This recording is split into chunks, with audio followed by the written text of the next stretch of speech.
Yeah, you can take it to the bank.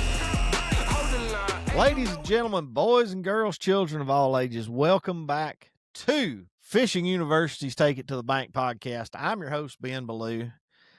And as you can see, we done brought out the hoodie. Like, it's the end of August, very first cold front of the year. It's my favorite time of the year. Like, it's about to be frogging time. It's about to be flipping time. It's about to be time to go throw a topwater.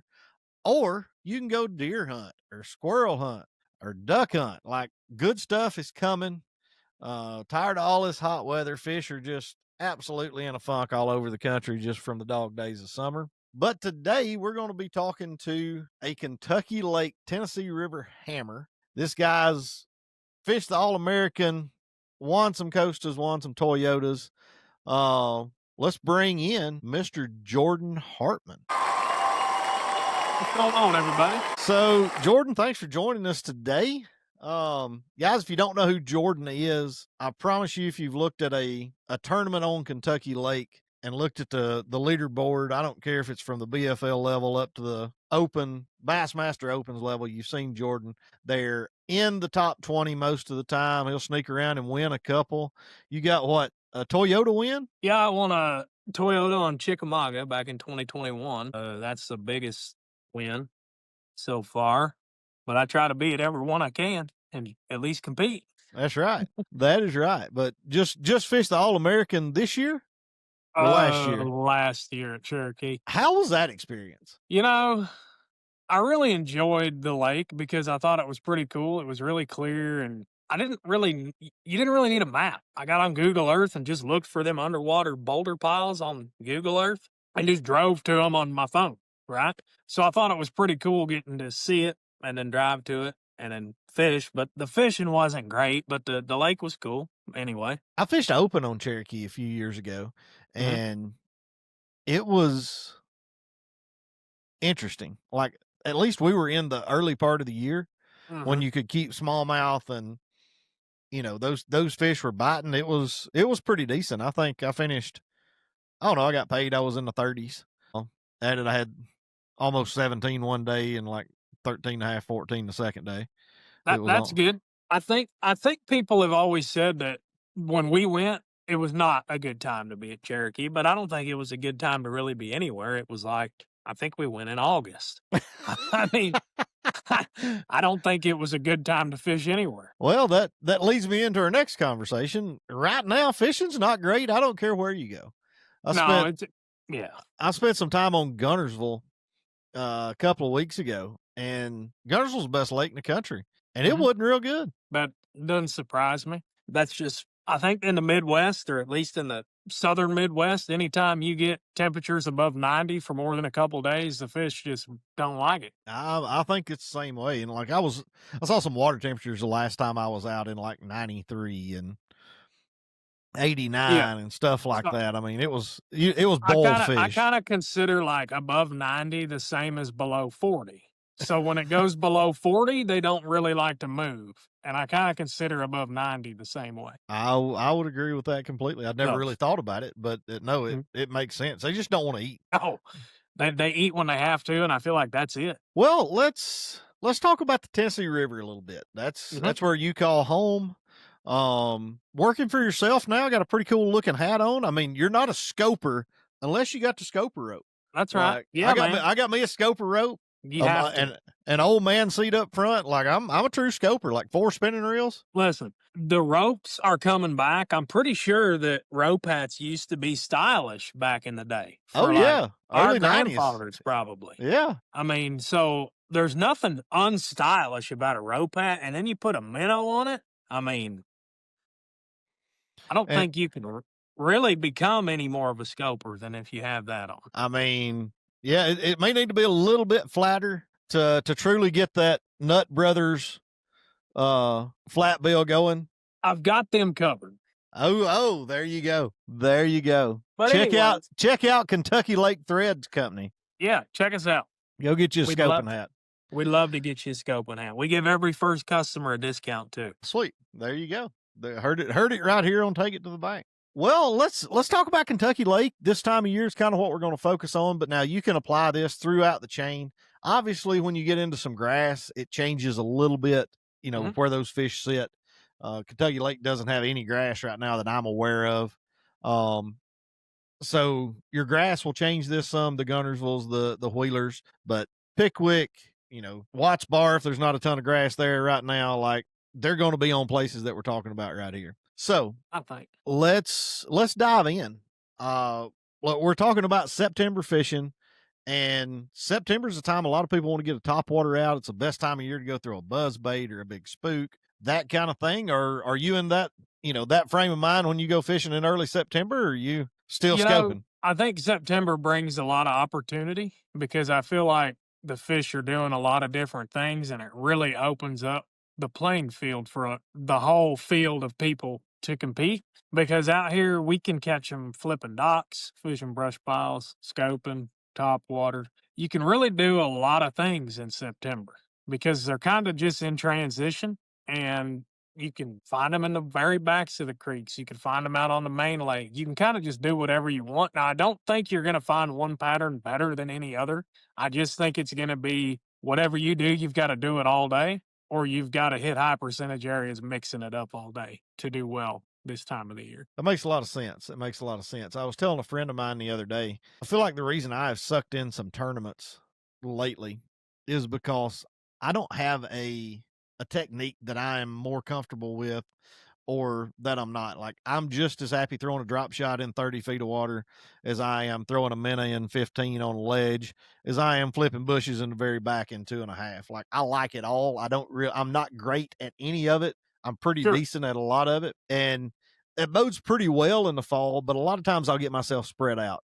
And how I described it to him was you can do one thing everywhere. My good buddy Drew Boggs is a flipper, Yep. and he's going to go flip, and he's going to look at every part of that lake that he can go flip, and he's going to find them flipping somewhere. But you can't do, or you can do everything in a small area. Like if you picked, That's right. three or four creeks or, a 10-mile stretch of river, you can go do Mhm. everything. You can go Yeah. flip docks. You can go, scope them in the channel or look at points or look at all this different stuff. Mhm. But you can't do everything everywhere. And I think it's been a problem with mine. Yeah, I can attest to that too. One of my biggest problems that I run into is I feel like, especially when I go to a lake I'm not familiar with. So if somebody were coming to Kentucky Lake, this is kind of how I would think you would feel. This lake is kind of spotty, so you kind of have to know what areas to be in. And if you don't know those areas to throw a top water or the best docks to flip or whatever, I think that's where the scoping comes into play because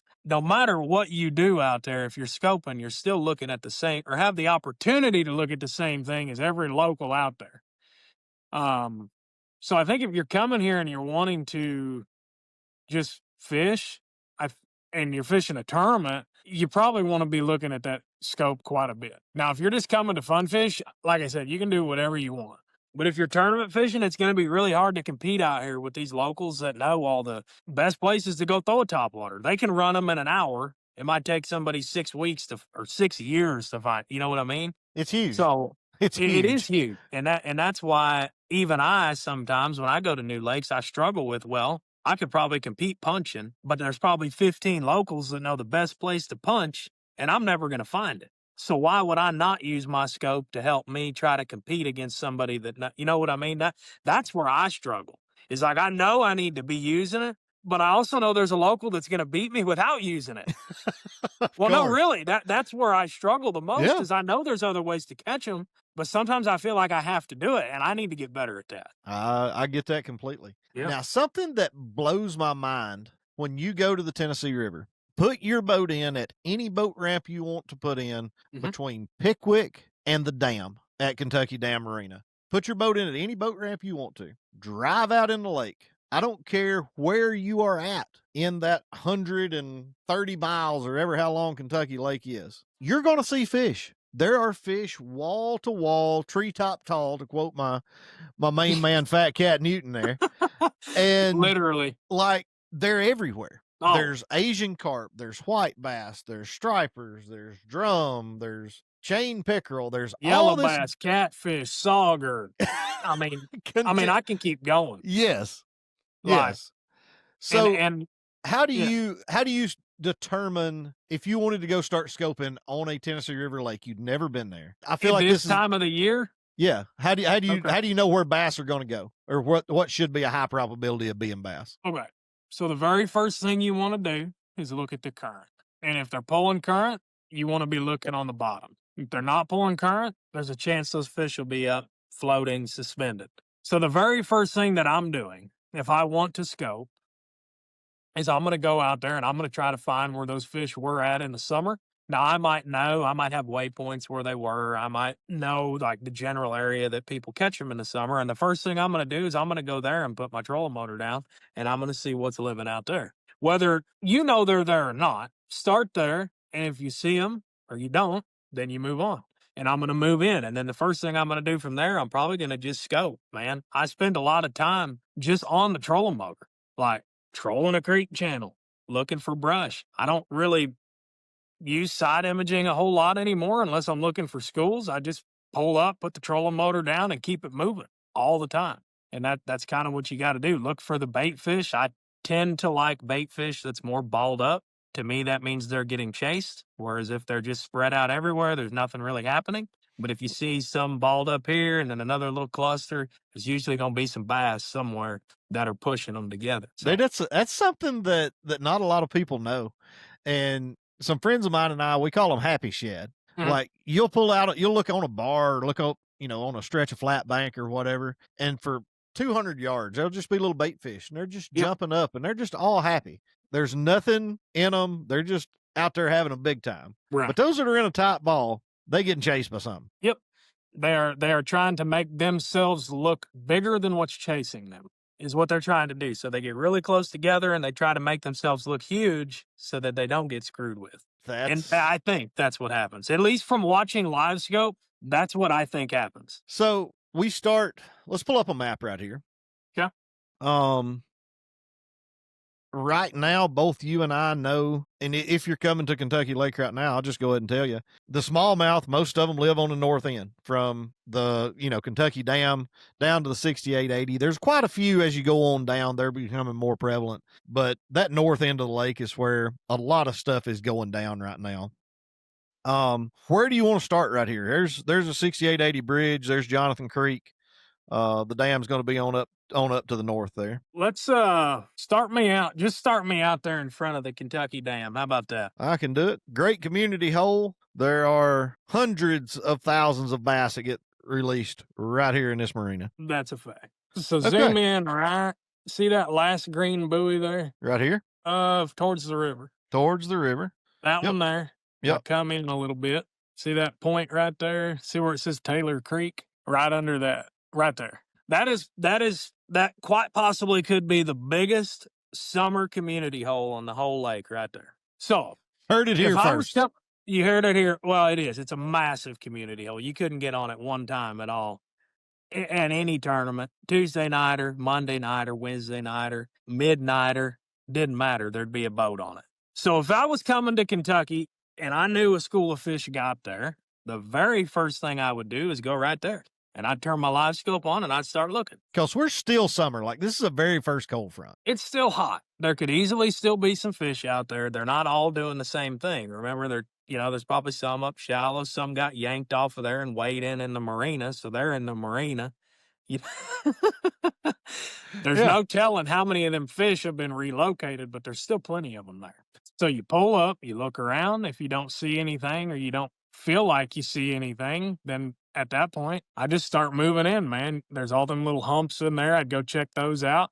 And I'm not side scanning any of that. I'm pulling up, putting the trolling motor down, and I'm looking. And I'm looking for bass. That's what I'm looking for. You look for the fish that are constantly look like they're a predator. So you don't want to look for the fish that just look like they're sitting there and not doing anything. Those aren't predators. Predators are out looking. They're moving, they're eating, they're trying to find something. So you touched on it right there, and I feel like that's where everybody really gets confused. And you and I, who spent hours staring at a scope, you and I still get fooled occasionally. But I feel like that's the biggest question that everybody asks. Well, how do I know it's a bass? How do I know what I'm looking at is a bass? And to me, Robert G Old Robbie G told me the very best thing that's anybody's ever told me. He said, bass swim with intent. Yeah. And I'm They like, swim with intent. that makes They a do. lot of sense. That's a really good way to describe them. Absolutely. And what you just said right there, they swim like a predator. Yeah, they're predators. They're constantly trying to feed or eat or, just prey on the smaller fish, bait fish. I mean, that's what they're in there to do.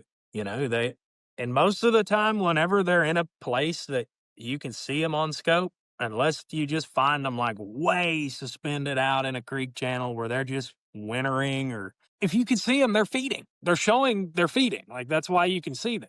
It's not like they're just sitting there. They're there because they're feeding everywhere. That's like when they're not feeding, you're not going to see them.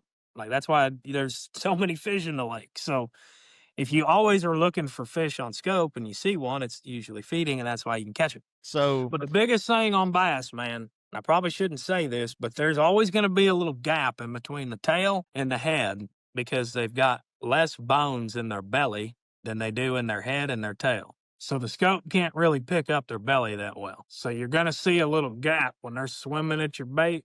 You'll see the tail and the head. And if they don't get smaller when they're coming towards the boat, they're big. And that's how you know. Yeah, when you see them turn on at 60 or 70 feet, when you see them turn on your bait, Yeah, and there's a big gap between their tail and their head, it's a big one. It's a big 100%.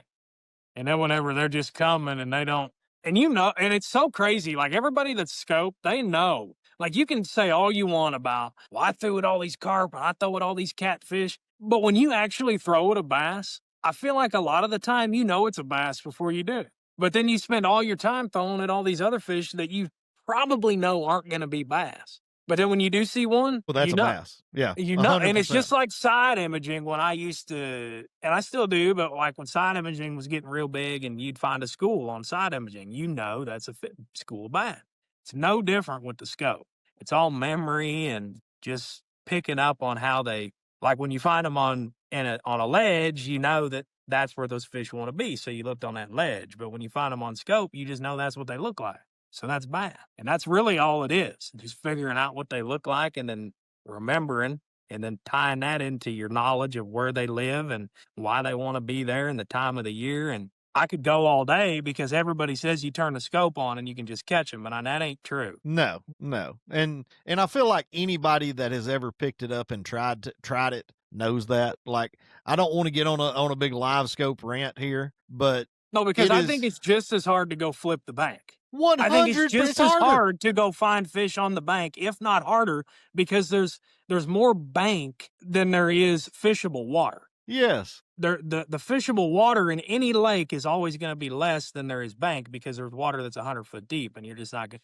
I mean, depending on where you're at, but it's definitely harder to find fish on the banks than it is out in the open water because there's less water to fish out there than there is up on the bank. So I don't really think one's harder than the other. I just think that they're equally as hard. And if you can catch them this way, congratulations. If you can catch them scoping, congratulations. I just want everybody to get back to loving the fish. Them sumbitches weigh the same. No matter how you catch them. It don't matter. Like, if you want to go flip, go flip. It's okay. Go catch them bigger than my 5 and you'll win. It is okay. I mean, there's still people that compete just fine without using LiveScope. I mean, I just don't really understand the whole argument. Like, I don't either. If you don't like it, don't use it. If you do like it, use it. Use it and go on. Go on. So you're putting your trolling motor down out here, on this community hole right here, and then you're looking around. You're looking at these humps. That's showing it's an old road bed there. You're looking at all this stuff right here and you're trying to see if there's any bass. I'm looking around for. Go ahead. What if you don't have LiveScope? If you don't have LiveScope, then your best thing to do is every point that faces south, pull up and drag something on it. A worm or a Carolina rig or anything. Any of them points that come up from 10 on top, but drop into 15 right now. Anytime. Fish the south side of it. If you don't have LiveScope, just pull up and start dragging.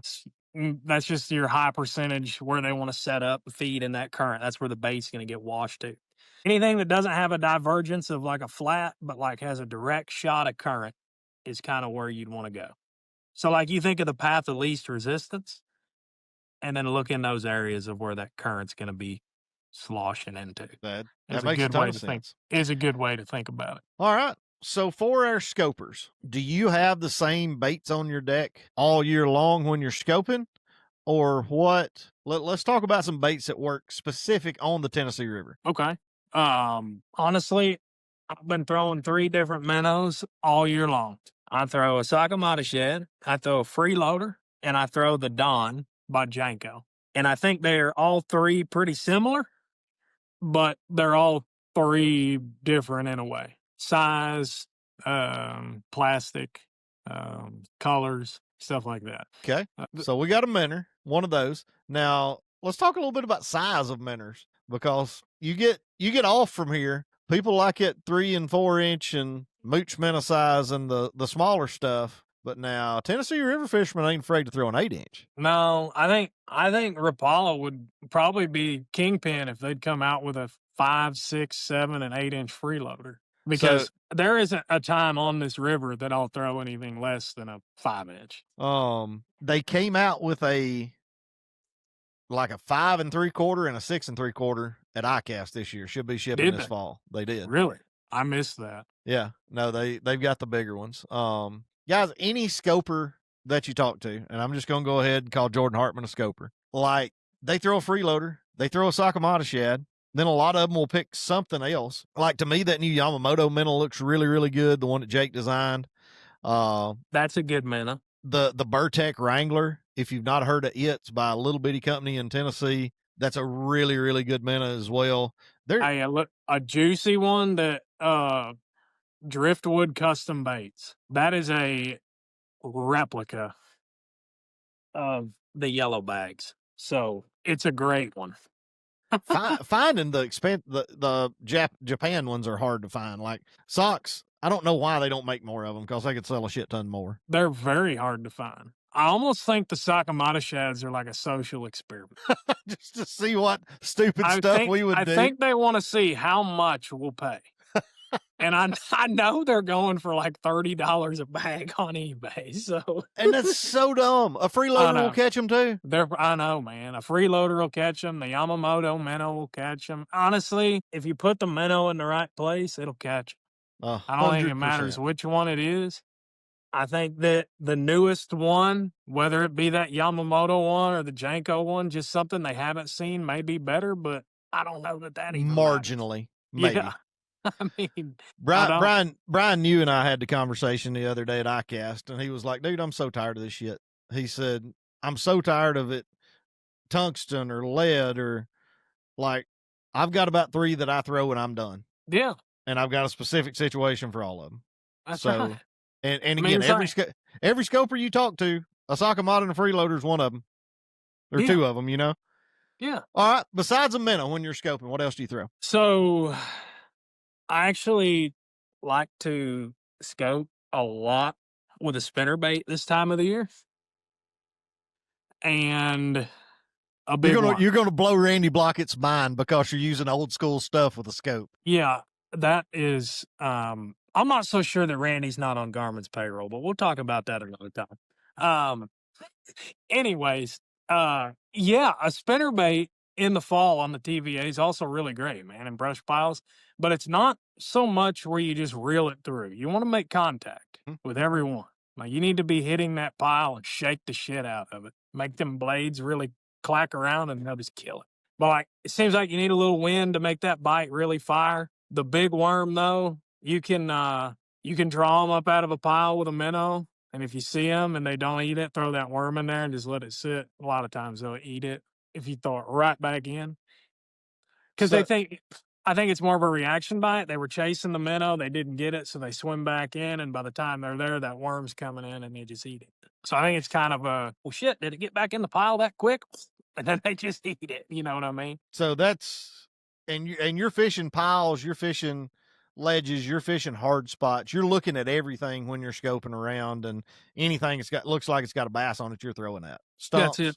I'll go through an area that and it may be an area I know that the fish live, but I'll go through there and I'll throw my spinnerbait at every stump in the area. I'll throw my worm at every stump in the area, and then I'll throw my minnow if I see a shell bed or I know there's a shell bed there. I'll throw my minnow over top of it because there's a lot of times these fish live so tight to the bottom you can't see them.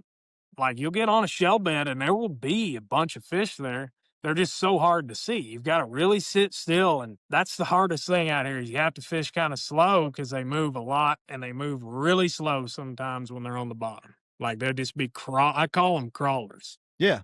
They Yeah, just bottom crawl crawlers. around down there real slow, and that's why you'll catch some smallies and they'll have mud all over their bellies because they've just been down there crawling around. Eating So crawfish, eating there's a whatever. there's a little tip. There might be like craziest thing I've ever seen. I caught one. I didn't think there was many there, and there was about 50 of them, and they was all in one little tiny spot. Smallmouth, every one of them. Dead of the winter time, but that's what to look for. They live on the bottom a lot. And that's because of current. They can't float. Not here, but I think it's because Kentucky Lake is so straight that there's too much current for them to float. Like on Pickwick, they float. On Guntersville, they float. On every other TV, Chickamauga, they float. But Kentucky, they don't do it as much, but they started to a little bit more this year. Maybe not. I haven't caught any big ones doing it, but I've started to catch a few more weighable fish, 3.5, 4 pounder, but we just don't have the 6, 7 pounders like we used to. So No, 4 or 5 pounders. It's absolutely on its way back. And we've talked a little bit about this with some other people when I had Jake Lawrence on and some more guys. Like Kentucky Lake was really down there for a while, but it's coming back. It's not to its 2008, 2009, 10, 11 heyday yet. The smallmouth are phenomenal. I contribute that to a bunch of zebra mussels.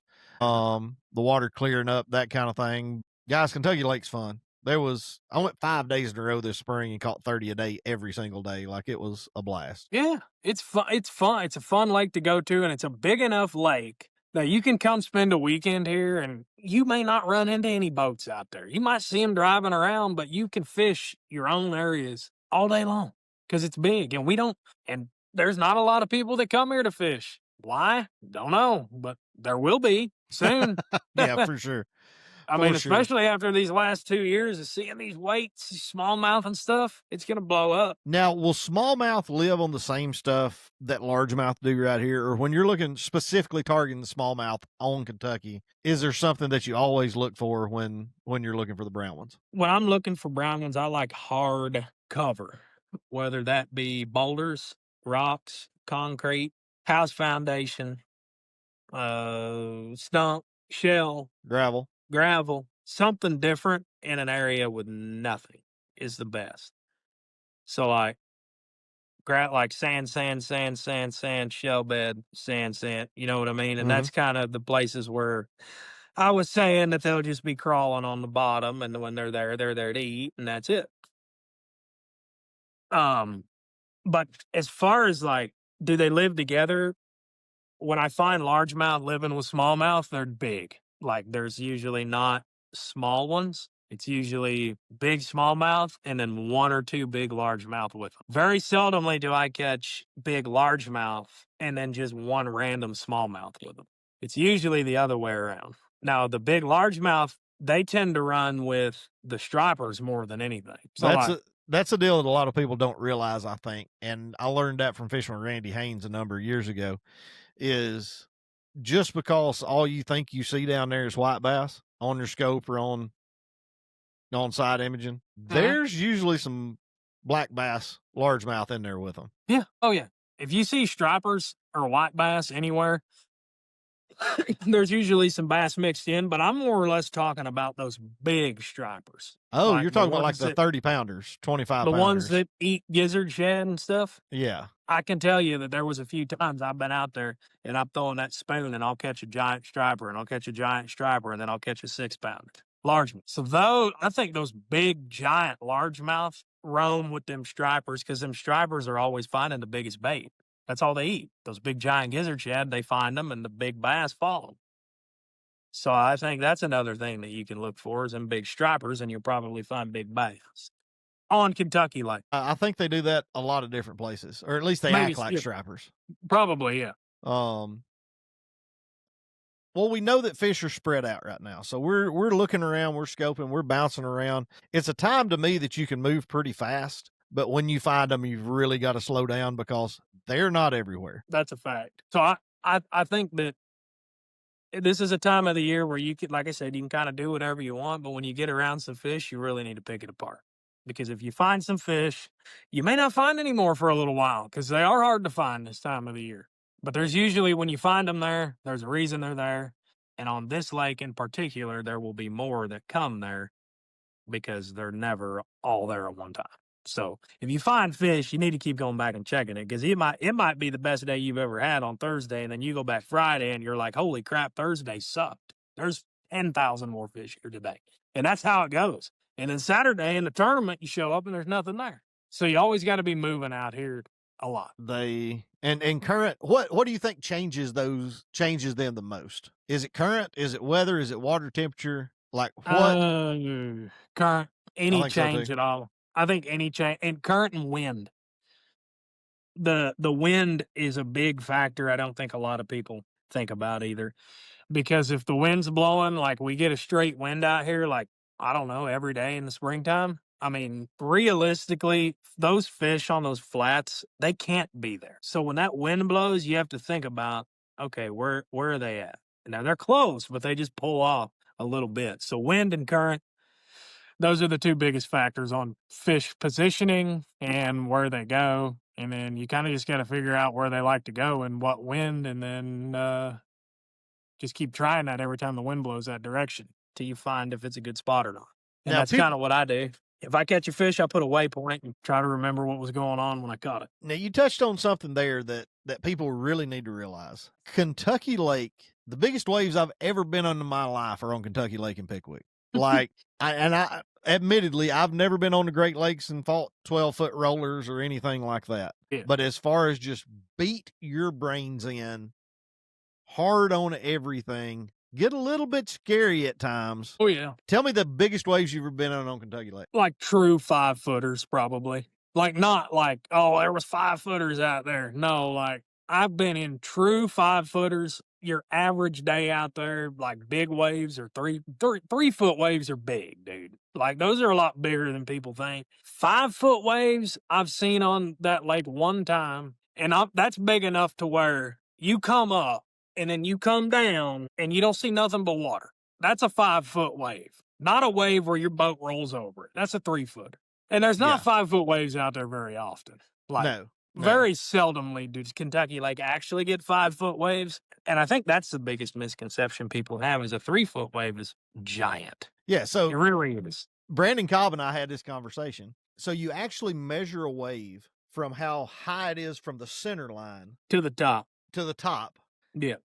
Not from the very bottom of the top to the top. So there's, Right. The normal water level is here. A 5-footer is 5 feet on top of that. And then on the back side of that, it may be another 5 feet below it. They look like 10 feet. That's right. That's right. So most people call it, like, just exactly like you said, most people call a 3.5-footer or a 3-footer. They're actually a 1.5-foot wave. Yeah, about a 1.5-footer. Yeah. Which is a 1.5-footer. I mean, is longer than most people's forearm. So if they stuck that straight up, I mean, that's still a pretty good size wave, realistically. Yeah. I mean, it's mean, 3 feet by the time you look top to bottom. Yeah, I mean, and that's the thing. So the biggest waves I can say I've been in are about 5 foot, and that's bigger than I ever want to be in, honestly. Well, tell us the story. What happened? I came out of the canal and bad. It was the middle of the winter, and it was a north wind, and there was about 180,000 current. And I came out of the canal and I had to go back to moors. And as you know, in the wintertime, it's all flat out there, so you can't really just cut straight across. So I come out of the canal and I had to run towards the dam because the wind's coming out of the north, and run over towards the dam. Then I cut back towards moors and I got up there behind that. There's a big point that comes out. What is it? Little Bear, I think, Island. Mm-hmm. Yep. Yeah, got up through there and made it back, but I wouldn't do it again. I'm telling you, that place will kill you in a hurry. Legit. No, it literally, I could have died that day. I mean, you know what? I actually think I'm going to retake my statement. The biggest waves I've ever been in, I think, was at my honeymoon. I took my wife out in the middle of Lake Michigan. and I told her, just cover your head, and when we get back to the port, I'll tell you. And we was in a 522D, and I promise you, we went 14 miles an hour for 30 miles from the middle of Lake Michigan back to Charlotte. Those Now, were the biggest waves I've ever been in. but Kentucky Lake, true 5-footers, they're giants. And that's They're something giants. people need to pay attention when you're fishing here in the fall. Like, we get some of the most beautiful days in the world in September. Any time of the year. True. There's When not a time that it doesn't. When I put the boat in that day, it was flat calm, and the wind didn't feel like it was blowing that hard. But when you have the current against the wind, it doesn't take that much. You get a north wind, and yeah, And they're pulling a lot of current. That's the exact same thing that happened to me they just the couple of stand up. times I've been in them. Yeah, they back up together, and it's bad. So pay attention to the wind. How much do you think the winter drawdown affects these fish? Because it's already 2.5, 3 feet low. You know, I think that when the lake gets to, I think that they really like it to be stable before they get up on them bars, like, and live there. That's what I was saying earlier. You might find them feeding, but I don't think they're necessarily living there. They're just pulling up to eat because they feel the water dropping, right? And they know that this time of year, the water drops. It's in their genetics. They know that's what happens on this lake specifically. So they don't want to be up there because they don't know if it's going to keep falling out. So I think it affects the fishing a little bit there because I've always noticed that it always got better when they finally get it down to where they leave it. I don't know if they just feel more comfortable because they know it's at that level, whether they go up to a piece of cover and say, yep, there's the water line. It's there. I don't know how they know, but it seems like the fishing always gets better when they get it right to where they're going to leave. And Kentucky Lake's full pool is what, 359? 359 in the summer and 354 in the winter. So there's about a 5-foot difference for people that have never been here. Yeah. When you're running Kentucky Lake, now everybody needs to know about the secondary channel. Mm-hmm. It can get a little sketchy in the wintertime at Winter Pool. Oh, yeah. That's what I was saying. When I come out of the canal that day, you can't run just straight to moors because you'll run over all the foundation. You kind of have to cut over across where it's not all flat and then cut your way back up that creek channel. And that's in the wintertime out there. You should stay in the buoys or at least stay close to them if you don't know where you're going, because there really is things out. There are things out there you can kill yourself for sure. I mean, I've seen stumps that were in 12 feet of water that were 7 feet or 10 feet off the bottom. I mean, oh yeah, giant stumps. I gotta really I really appreciated the lake more. I did a camera boat for Brian Thrift one time, and I was following him, and we were down in New Johnsonville, and I mean, he didn't care, right? He was just running. We're out in front of White Oak, and I drove past the stump out there. I'm not shitting you. That was as big as my boat, and ever since that day, I have respected that lake more than you would ever know, because that stump was bigger than the boat, dude, and it was right next to me and that camera guy. We drove. I mean, we were probably a foot. I mean, I could see it clear as day next to me. I didn't think stumps like that. This was back when I was in college. I didn't think stumps like that were even possible out there. But ever since that day, man, it's changed. So, yeah, you got to be careful, and you need to be taking it serious, because you can injure you or whoever you've got with you if you don't know what you're doing. So keep between the navigational beacons. That's a pretty good piece of advice all the time. People talk about fishing bars a lot on Kentucky Lake. That's the thing that you want to throw your top water on. A lot of times that's what these fish live on. They live on shallow bars. They live on deep bars. If you go hang out at Fast Eddie's or at Kentucky Lake Outdoors, like every fisherman comes in there is going to be talking about bars. When you think of a Kentucky Lake bar, not the kind that we drink beers at, not the Keg in Murray, Kentucky. Yeah.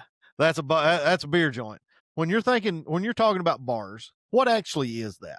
And I'll share my screen so we can pull them up and look at them here. So you've kind of got, in my opinion, I've got two different kinds of bars that I fish. You got river bars, and then I call them gravel bars. And I don't know what people call them. That's just kind of what I call them. But the gravel bars, if you zoom in on the east side over there, they're all over the lake. And a lot of people call them washes or whatever, but you just see them coming off the bank.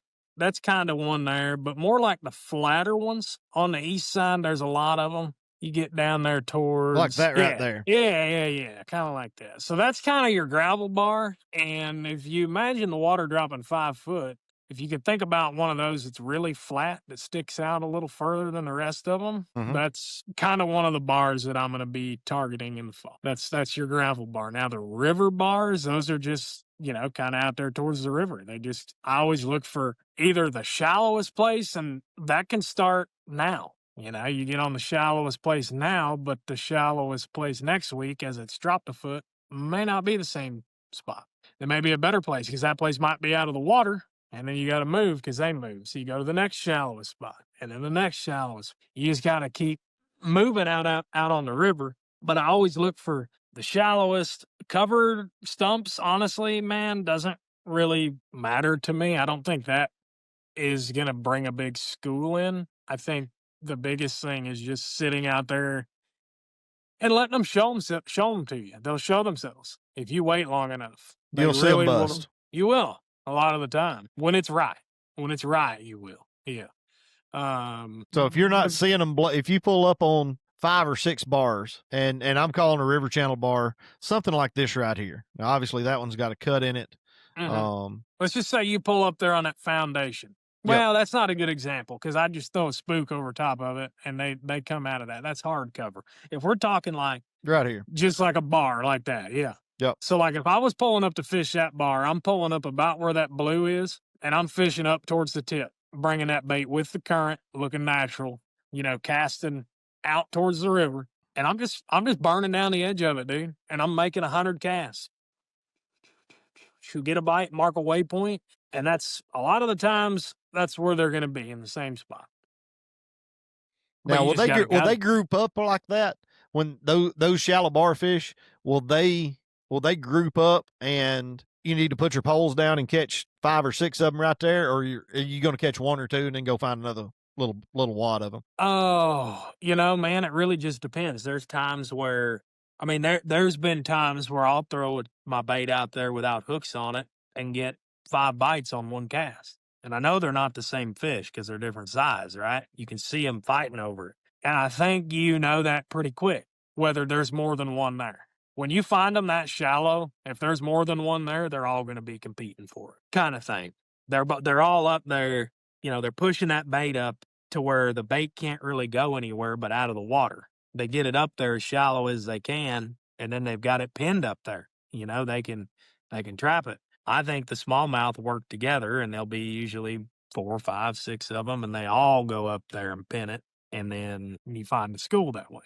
I think that's kind of how it works. But there's some examples of some bars. Again, it's just any long, flat contour line. Having deep water next to it is a plus because you could have a constant flow of fish coming up there. If it's a good area that the fish want to live and it's got deep water and bait, you could always have new fish pulling up or stopping to eat or whatever.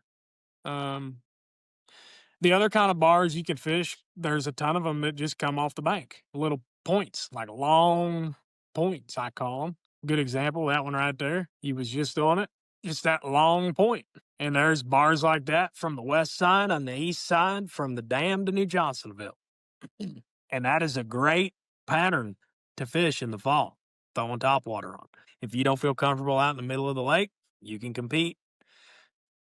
Maybe a little harder to find groups on those, but it's still possible. They do live on the groups of fish. That spot right there, I know there's been a couple 24-plus pound bags caught up in the springtime. That little area right there. Pretty good little hole. Pretty good little hole there. I'd say so. Dude, look, LiveScope is not ruining anything. Mapping is really what exposed everything. Absolutely. There is not one spot on that lake that isn't a community hole. There's not. I don't care. Like, you just got to be better at catching them nowadays. That's all it boils down to. Really quickly, I got a couple of questions I definitely want to ask you, but can you see those shallow bar fish Those really shallow fish on scope? Yes and not. Well, it depends how shallow they are. Like, Okay. if I can't see them with my eyes, I can see them on scope. Sometimes you can just see them with your eyeballs Right. up there. Right. So, like, just big cloud. Look like sharks. Pretty much, yeah. All right. Well, Jordan, we're going to wind her up here. I want your Yep. most embarrassing moment you've ever had on the water. Oh God. I'm gonna say it was the tournament I qualified for the All-American at Lake of the Ozarks. I had a young high school aged co-angler the last day of the tournament. It was chilly. And within 30 minutes of fishing, we pull up, we get to the area I want to fish. I'm excited as crap. It's the last day, whatever. Within 30 minutes, I get a trap in my shoe. And this kid, he was excited to fish with me. Like we were hitting it off. We were jiving and we were just ready to go fishing, dude. I get my trap caught it because I was catching them on a trap in the back of this creek, just throwing it right down the middle, hung it in my shoe. I bend over and I fell in the damn lake, and that high school kid had to drag me out of that Lake of the Ozarks. And I've been friends with him ever since. His name's Zion Dunaway. That's his name. That is awesome. And that's my most embarrassing moment. I had to tell the kid, look, I can't get out of here. I got bibs on and I'm like, feel like I'm 500 pounds. Like I can't move. I'm full of water. And he grabbed me. And this kid is so strong, dude. He grabbed me and just ripped me up into the boat. And I was embarrassed. I was soaking wet, but that's it. I always, especially when the water temperatures get cold, starting in about October, November, I always keep an extra set of clothes in the boat just in case. Because I fell in one time in December and it was bad. The good thing is that I fell in and I was on bottom within about 4 seconds. But I was still soaked and I couldn't do anything. Right. I couldn't hardly pull myself into the boat. I was freezing. And yeah. Then we talked about how I fell in the lake the rest of the day. That happens. I had an older gentleman one time, co-angler with me, that fell in the lake, and this dude was like 84, still fished as a co-angler. And I had shut my net in like the crack between my boxes, and I catch one on a drop shot. And I was like, get the net. So he picks my box up. He knocks my chatterbait rod and another rod off in the lake. Reaches down to grab them and just goes ass over tea kettle right in the water with my net, the fish, and 2 rods. And he come back he was stayed down what felt like 30 minutes. And I've still got this like 2.5. He was underwater? Yes. And it felt like that long. Like I'm sure it was only like 5 seconds, but I was like, and I've got a 2.5 pounder on a drop shot with like 6 pound line. And I'm like, I'm in a BFL, I've already caught a couple. Like I don't know what to do. And his face come up and I'll never forget it as long as I live. All you could see was his face. And he just said, help. And it went back down. Oh my gosh. So like I reached down, grabbed my line, flipped this fish in the boat and grab him. And by this time he's kind of got his hands up and he's touched the boat and he's pulled himself up, and I got him around the back of the boat. Luckily that was July. So, no harm, no foul on getting wet, but it was wild. I was like, I probably shouldn't land this fish first, but I'm going to. Oh, I'm going to. I'm just picturing somebody's head coming up. Help. And then going right back down. It was no panic. It was just help. I would have probably just dropped my rod and been like, oh my God, what was that? It was wild. It was wild. Honestly, I would have been like, after the first 5 seconds of him not coming up, I'd have been like, all right, no more games. Get up here. Like, are you playing with me? Yeah.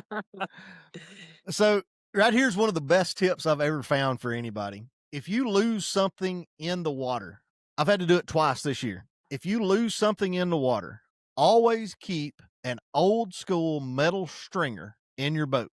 The chain metal stringers, that's got like the clips, the little like coil clips. Yeah, the links on it. Yes. Put you on the very end of it, put a 1 ounce weight or a 1.5 ounce weight. Just slide it on the wire and shut the wire. And then you open up all those other chain links, those stringer links, the wires.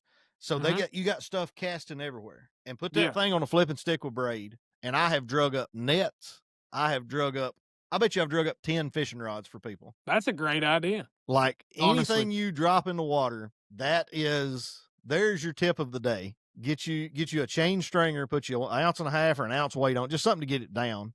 And I mean, it's heavy. You got to have a stout rod and braid, but you can see it on LiveScope. Like I watched one this year. I knocked one off on a boat dock out of Marina, and I was like, man, I hate to lose that rod. So I keep them in my boat. I've got 2 of them, and tied it on. Like 4th cast, I start reeling it up, and I can see the rod and I can see the reel Coming down up. there. Yeah, and you just drag them up. That's honestly, I'm sure you've drug up things you probably didn't want to see. What's the wildest thing you've ever caught? All right, I'm gonna tell you. There's a boat ramp down here, and it's if you go past Ken Lake, it's got the biostation in it. You know where the dock is? It's got the water temp reading. It's it's not a big bay. It's like right around Anderson. There's a boat ramp if you come in on the left. I put in at that boat ramp. It's fishing around there, and I shit you not, I caught this bag, and I've got a video, and I pulled this little bag up, and it's a little it looks like a Crown Royal bag, right? Purple bag. Well, I'm curious. There's something in it. Dude, I didn't touch it. I opened the top up, and I kind of squeeze the bottom of the bag, and I'm pushing it up, and then poof, here comes a butt plug. Caught a damn butt plug off the boat ramp, I swear to God. And it was in this bag, and it just came shooting out. And I was like, oh, and I threw it. And it's still there somewhere by that boat ramp. So I don't know who was having butthole pleasures on the boat ramp, but I don't think that's the place for it.